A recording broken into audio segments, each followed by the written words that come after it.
আজমাইন ইন্নামাল আমাল বিন্নিয়াতের হাদিসটি সহিহ বুখারী মুসলিম রয়েছে।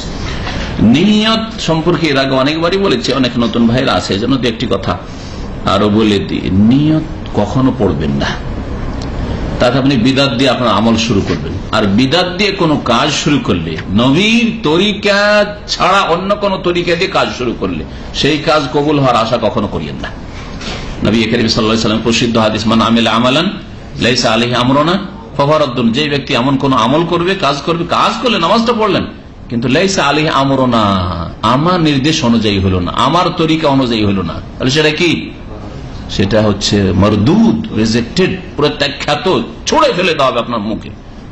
কবুল করবেন আল্লাহ পাক রব্বুল আলামিন। কারণ নবীকে আপনি শুধু মুখে মন্ত্রে রাসূলুল্লাহ বললেন, কালিমা পড়লেন, আর কাজে কর্মে কোথায় আপনার নবীর তরিকা? নবীর তরিকা অন্য তরিকায় আপনি নামাজ পড়ছেন, কি করে কবুল হবে? তারপরে যাতে করে আপনার মনে আরেকটু বিশ্বাস হয় যে এটার নামে নিয়ত। শুধু নামাজের ক্ষেত্রে নামাইতো পড়েন, কালিমা পড়ার সময় কেন পড়েন না? নওয়াইতু আন আশহাদু আল্লা ইলাহা ইল্লাল্লাহ, আমি শাহাদাত পড়ার, বা কালিমা নওয়াইতুল কালিমা তাইয়্যিবা, কালিমা তাইয়্যিবা পড়ার নিয়ত করছি। কোন বাঙালি, কোন ভারতীয়, কোন পাকিস্তানি যারা নওয়াইতু দিয়ে নামাজ পড়ে তাদেরকে জিজ্ঞাসা করছি, কালিমা নামাজের আগে, ঠিক কিনা? ইসলামের 5টি স্তম্ভ গত সপ্তাহে পড়েছেন, নামাজের আগে হচ্ছে কালিমা। কালিমা পড়ার জন্য নিয়ত পড়েন? নিয়ত পড়েন না। তো নামাজে যদি নিয়ত না পড়ে আপনার নামাজ হচ্ছে না, এই বিরাদি ধারণা রাখেন, এটা যদি ইসলাম হয়, তাহলে কালেমা পড়ার সময় নিয়ত পড়েন না, আপনার কালেমা কবুল হয়? যদি কালেমা কবুল না হয় তো আপনি কি করে মুসলিম হইলেন? বলেন ভালো করে, বুঝতে পেরেছেন? তার তৃতীয় স্তম্ভ ইসলামের কি? যাকাত। মুসলিমরা যাকাত দেয় না? ইন্ডিয়া বাংলাদেশের লোকের, পাকিস্তানের লোকেরা যাকাত দেওয়ার সময় কোন যাকাত দানকারী বলে আল্লাহুম্মা ইন্নী নাওয়াইতু যাকাতা, আল্লাহ আমি নিয়ত করছি যাকাত দেওয়ার? নিয়ত পড়ছেন? দান করা নেকির কাজ নয়? মাতা পিতাকে টাকা পাঠানো নেকির কাজ নয়? ব্যাংকে গিয়ে ড্রাফট করছেন, টাকা পাঠাইছেন, টাকাটা যখন দিলেন আপনি, হ্যাঁ, ক্যাশিয়ারকে জমা দিলেন, ড্রাফটটা নিচ্ছেন, চেকটা নিচ্ছেন বা পাঠাইছেন, তখন নাওয়াইতু পড়ছেন? এগুলো কবুল হচ্ছে? তাহলে নেকি পাচ্ছেন না পাচ্ছেন না? যারা ওগুলোতে নেকি পাচ্ছেন, ওরা ওখানে অন্তরে নিয়ত করে যে আমি আল্লাহর সন্তুষ্টির জন্য বাপ মার জন্য টাকা পাঠাচ্ছি, আল্লাহর সন্তুষ্টির জন্য গরিব মিসকিনকে দিচ্ছি, সাদকা করছি, আল্লাহর সন্তুষ্টির জন্য যাকাত আদায় করছি।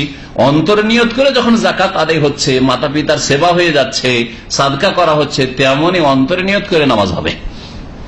আর যে নামাজের নিয়ত বাড়াবে নাওয়াইতান ওসাইল্লাহি তাআলা, সে বাড়াইল আল্লাহ এবং রাসূলের উপর। সূরা হুজুরাতের প্রথম আয়াতে আল্লাহ বলেছেন, ইয়া আইয়ুহাল্লাযীনা আমানু লা তুকদ্দিমু বাইনা ইয়াদাইল্লাহি ওয়া রাসূলিহি। এই নামাজ আর এই রোজা, নাওয়াইতা নাসুমা গাদান, এই রোজা আর হজ উমরা থেকে নাওয়াইতে পড়ে, এই তিনটা ইবাদত ছাড়া হাজার হাজার ইবাদত আছে, কোন ইবাদতের জন্য বিদআতপন্থীরা নাওয়াইতে পড়ে না। জিকির আজকার ইবাদত নয়? সুবহানাল্লাহ, আলহামদুলিল্লাহ, লা ইলাহা ইল্লাল্লাহ, এমনকি তাদের বিদআতি জিকির আল্লাহু আল্লাহু আল্লাহু, কখন নিয়ত পড়ে তারা? নাওয়াইতু যিকরা কোনখানে আছে? কোন কিতাব আছে তাদের? কিতাবে দেখান তো দেখি, যে কোন কিতাবে বিদআতপন্থীদের আছে নাওয়াইতু আল্লাহুম্মা ইন্নী নাওয়াইতু যিকরা, আমি জিকিরের নিয়ত করেছি, আর আল্লাহু আল্লাহু ইল্লাল্লাহ ইল্লাল্লাহ শুরু করলো, আছে? তাহলে কোত্থেকে কবুল হবে? এক তো বিদআতি জিকির, আল্লাহর জিকির আর ইল্লাল্লাহর জিকির। যদি সুন্নতি জিকিরও করেন, সুবহানাল্লাহ বলেন, আলহামদুলিল্লাহ বলেন, লা ইলাহা ইল্লাল্লাহ বলেন, সুবহানাল্লাহি ওয়া বিহামদিহি সুবহানাল্লাহিল আযীম বলেন, দোয়া ইউনুস পড়েন, লা ইলাহা ইল্লা আনতা সুবহানাকা ইন্নী কুনতু মিনাজ জালিমিন, তারপরে নামাজে যেমন নামাইতো পড়ছেন, ওইরকম ওগুলোর জন্য নামাইতো পড়েন, কেন পড়েন না? কত নিয়ত পড়বেন আপনি?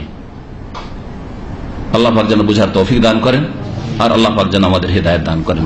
সুবহান রাব্বিকা রাব্বিল ইজ্জাতি আম্মা ইয়াসিফুন ওয়া সালামুন আলাল মুরসালিন, আলহামদুলিল্লাহি রাব্বিল আলামিন।